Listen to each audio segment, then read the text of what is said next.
என்னுடைய பேர் புவனேஸ்வரி. நான் வந்து விழுப்புரம் மாவட்டத்தில் சிந்தாமணின்ற ஒரு கிராமத்துலேருந்து வரேன். இப்போ வந்து government college of engineers Srirangam திருச்சியில் படிச்சுட்டு இருக்கேன். நான் ஃபஸ்ட்டு 12th முடிக்கும்போது 12th முடிக்கல 10th முடிக்கும்போது எங்கள் அப்பா விட்டு போயிட்டாங்க. அம்மா சிங்கிள் பேரண்ட்டாக இருந்து தான் எங்களை பார்த்துட்டு இருந்தாங்க. எனக்கு 7.5% இருக்குன்னு எனக்கு தெரியாது இந்த ஒரு ரிசர்வேஷன் இருக்குன்னு. 12th நான் மாடல் ஸ்கூலில் படிக்க வச்சாங்க. மாடல் ஸ்கூலில் நான் படித்தேன். மாடல் ஸ்கூல்லேருந்து எனக்கு எல்லாமே பண்ணி அப்போ தான் எனக்கு 7 பாயிண்ட் ரிசர்வேஷன் இருக்குன்னு எனக்கு தெரியும். அப்பயே எனக்கு 7 பாயிண்ட் ரிசர்வேஷனா இப்படி ஃபீஸ் இல்லை அப்படிலாம் எனக்கு தெரியாது. நான் வந்து காலேஜ் சேரும்போதும் அப்பயே நான் காலேஜில் கேட்டேன் ஃபீஸ் இருக்கா இல்லைன்னா எதுக்காவது நான் ஃபீஸ் கட்டணுமான்னு கேட்டேன். எதுக்கும் ஃபீஸ் இல்லைன்ட்டாங்க. எங்கள் அம்மா அப்பதான் ரொம்ப ஹாப்பியானாங்க. எனக்கு காலேஜ் படிக்க வைக்க முடியுமான்னு நினைச்சவங்கள படிக்க வைக்க முடியும்னு சொன்னது அந்த 7 பாயிண்ட் ரிசர்வேஷன். இப்போ வந்து எனக்கு நான் படிச்சுட்டு இருக்கேன். எனக்கு எந்த ஃபீஸும் இல்லை. ப்ளஸ் அவங்க தான் எனக்கு புதுமை பெண்ற திட்டத்தில் 1000 இப்போ நான் 1000 போட்டுட்டு இருக்காங்க. நான் வந்து வீட்லேயும் வந்து என்னோட இது புக்கு நோட்டுலாம் வாங்கணுன்றதுக்காக அமௌண்ட் வாங்கணும் அப்படின்னு அவசியம் இல்லை. அந்த 1000 வச்சுக்கிட்டே நான் பார்த்துட்டு இருக்கேன். இதுக்காக மாண்புமிகு முதலமைச்சருக்கு நான் ரொம்ப தேங்க்ஸ் சொல்லியிருக்கேன். நன்றி. என் பேர் அபிநயா. நான் திருவாரூர் மாவட்டத்திலேருந்து வரேன். இப்போ Thanjavur Saint Joseph college of engineering டெக்னாலஜியில் நான் படிச்சுட்டு இருக்கேன். நான் வந்து 7.5 ரிசர்வேஷன் கீழே படிக்கிறேன். இதை கொடுத்த தமிழக மாண்புமிகு முதலமைச்சருக்கு நன்றி.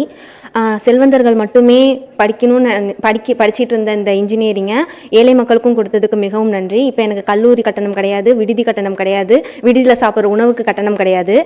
இந்த கனவு நடக்குமான்னு நினச்சிட்டு இருந்தேன். இதெல்லாம் நடத்தினதுக்கு ரொம்ப நன்றி. என்னோட தங்கச்சி அடுத்தது படிச்சுட்டு இருக்கா. அவளும் கவர்மெண்ட் ஸ்கூலில் தான் படிச்சுட்டு இருக்கா.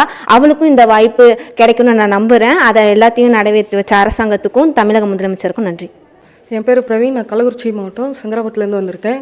12th முடிச்சுட்டு படிக்க முடியுமான்னு நினச்சிக்கிட்டு இருந்தேன். என்ன 7.5 ரிசர்வேஷன் இருக்குதுன்னு சொல்லி இப்போ கவர்மெண்ட் காலேஜ் ஆஃப் இன்ஜினியரிங் தஞ்சாவூரில் பிஇசி படிச்சுக்கிட்டு இருக்கேன். ஸோ இதை எனக்கு ப்ரொவைட் பண்ண சிஎம் அவருக்கு நான் தேங்க்ஸ் சொல்லிக்கிறேன். இந்த மாதிரி நிறையா ஏழப்பட்ட மாணவர்கள் இருக்காங்க. அவங்களுக்கும் இந்த ஸ்கீம் இன்னும் கொஞ்சம் வளரணும். ஸோ 7.5ன்றதை இன்னும் கொஞ்சம் இன்க்ரீஸ் பண்ணலாம், விரிவுபடுத்தலாம்னு சொல்கிறேன். இதை பற்றின விழிப்புணர்வுகளையும் இன்னும் கொஞ்சம் ஏற்படுத்தணும். ஸோ எனக்கு இப்படி ஒரு ஆப்பர்ச்சுனிட்டி கொடுத்த சிஎம்க்கு தேங்க்ஸ். I3. நான் சேலம் மாவட்டம் ஆத்தூர்லேருந்து வரேன். நான் இப்போ கவர்மெண்ட் காலேஜ் ஆஃப் இன்ஜினியரிங் ஸ்ரீரங்கத்தில் படிச்சுட்டு இருக்கேன். முதல்வர் வழங்கின 7.5% திட்டத்துக்கு கீழே தான் படிச்சுட்டு இருக்கேன். எனக்கு காலேஜ் ஃபீஸும் கிடையாது, ஹாஸ்டல் ஃபீஸ் கிடையாது, ஹாஸ்டல் சாப்பிட்ற ஃபுட்டுக்கும் எந்த ஃபீஸும் கிடையாது, எக்ஸாம் ஃபீஸ் கூட எனக்கு இல்லை.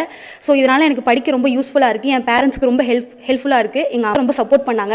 இவர்கிட்ட வைக்கிற ஒரே ஒரு கோரிக்கை என்னன்னா, எங்களுக்கு கவர்மெண்ட் காலேஜஸ் 11 காலேஜஸ் இருக்குது. அதில் 7.5 ரிசர்வேஷன் இருக்க ஸ்டூடெண்ட்ஸ்க்கு மட்டும் தனியாக பிளேஸ்மெண்ட் நடத்தினா எங்களுக்கு ரொம்ப ஹெல்ப்ஃபுல்லாக இருக்கும்னு நினைக்கிறேன். இதை மட்டும் இந்த கோரிக்கையை மட்டும் நிறைவேற்றுமாறு கேட்டுக்கொள்கிறேன். நன்றி சார்.